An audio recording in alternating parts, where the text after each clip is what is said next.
بسم اللہ الرحمن الرحیم۔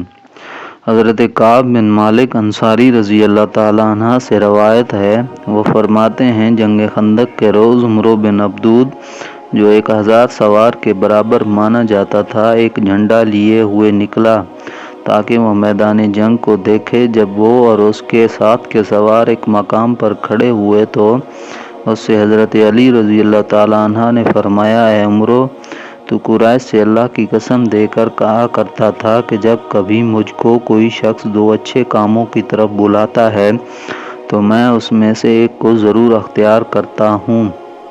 اس نے کہا، ہاں میں نے ایسا کہا تھا اور اب بھی کہتا ہوں۔ آپ رضی اللہ تعالیٰ عنہ نے فرمایا کہ میں تجھے اللہ و رسول جل جلالہ و صلی اللہ تعالیٰ علیہ وآلہ وسلم اور اسلام کی طرف بلاتا ہوں۔ عمرو نے کہا، مجھے اس میں سے کسی کی حاجت نہیں۔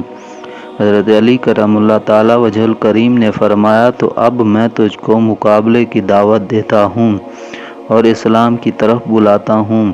عمرو نے کہا، اے میرے بھائی کے بیٹے، کس لیے مقابلے کی دعوت دیتا ہے؟ خدا کی قسم میں تجھ کو قتل کرنا پسند نہیں کرتا۔ حضرت علی کرم اللہ تعالیٰ وجہ الکریم نے فرمایا، لیکن خدا کی قسم میں تجھ کو قتل کرنا پسند کرتا ہوں۔ یہ سن کر عمرو کا خون گرم ہو گیا اور حضرت علی کرم اللہ تعالیٰ وجہ الکریم کی طرف متوجہ ہوا۔ دونوں میدان میں آ گئے اور تھوڑی دیر مقابلہ ہونے کے بعد شیر خدا نے اسے موت کے گھاٹ اتار کر جہنم میں پہنچا دیا۔ اور محمد بن اسحاق رحمۃ اللہ تعالیٰ علیہ کہتے ہیں کہ عمرو بن عبدود میدان میں اس طرح نکلا کہ لوہے کی زرہیں پہنے ہوئے تھا اور اس نے بلند آواز سے کہا، ہے کوئی جو میرے مقابلے میں آئے؟ اس آواز کو سن کر حضرت علی کرم اللہ تعالیٰ وجہ الکریم کھڑے ہوئے اور مقابلے کے لیے حضور صلی اللہ تعالیٰ علیہ وآلہ وسلم سے اجازت طلب کی۔ آپ صلی اللہ تعالیٰ علیہ وآلہ وسلم نے فرمایا، بیٹھ جاؤ، یہ عمرو بن عبدود ہے۔ دوسری بار عمرو نے پھر آواز دی کہ میرے مقابلے کے لیے کون آتا ہے، اور مسلمانوں کو ملامت کرنی شروع کی۔ کہنے لگا، تمہاری وہ جنت کہاں ہے جس کے بارے میں تم دعویٰ کرتے ہو کہ جو بھی تم میں سے مارا جاتا ہے وہ سیدھے اس میں داخل ہو جاتا ہے؟ میرے مقابلے کے لیے کسی کو کیوں نہیں کھڑا کرتے ہو؟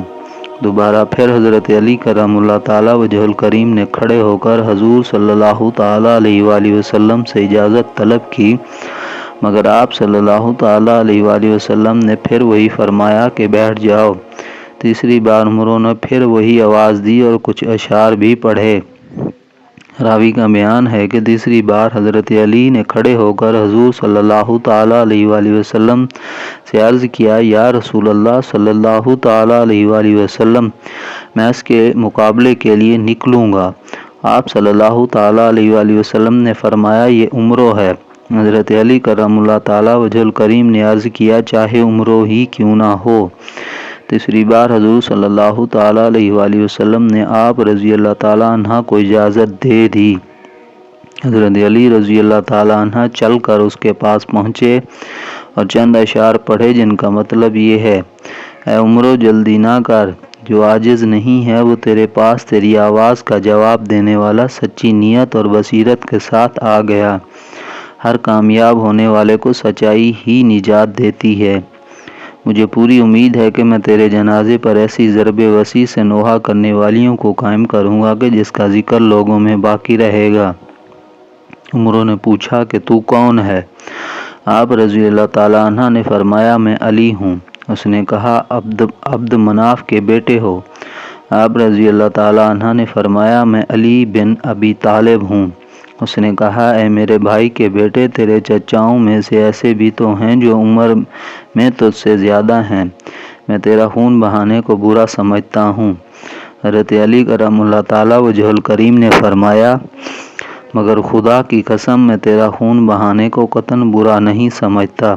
یہ سن کر وہ غصے سے تلملا اٹھا، گھوڑے سے اتر کر آگ کے شعلے جیسی تلوار سونت لی، حضرت علی کرم اللہ تعالیٰ وجہ الکریم کی طرف لپکا اور ایسا زبردست وار کیا کہ آپ رضی اللہ تعالیٰ عنہ نے ڈھال پر روکا تو تلوار اسے پھاڑ کر گھس گئی، یہاں تک کہ آپ رضی اللہ تعالیٰ عنہ کے سر پر لگی اور زخمی کر دیا۔ اب شیر خدا نے سنبھل کر اس کے کندھے کی رگ پر ایسی تلوار ماری کہ وہ گر پڑا اور غبار اڑا۔ رسول اللہ صلی اللہ تعالیٰ علیہ وآلہ وسلم نے نعرہ تکبیر سنا، جس سے معلوم ہوا کہ حضرت علی کرم اللہ تعالیٰ وجہ الکریم نے اسے جہنم پہنچا دیا۔ شیر خدا کی اس بہادری اور شجاعت کو دیکھ کر میدان جنگ کا ایک ایک ذرہ زبان حال سے پکار اٹھا، شاہ مرداں شیر یزداں قوت پروردگار، لا فتح الا علی لا سیف الا ذوالفقار، یعنی حضرت علی بہادروں کے بادشاہ خدا کے شیر اور قوت پروردگار ہیں، ان کے سوا کوئی جوان نہیں اور ذوالفقار کے علاوہ کوئی تلوار نہیں۔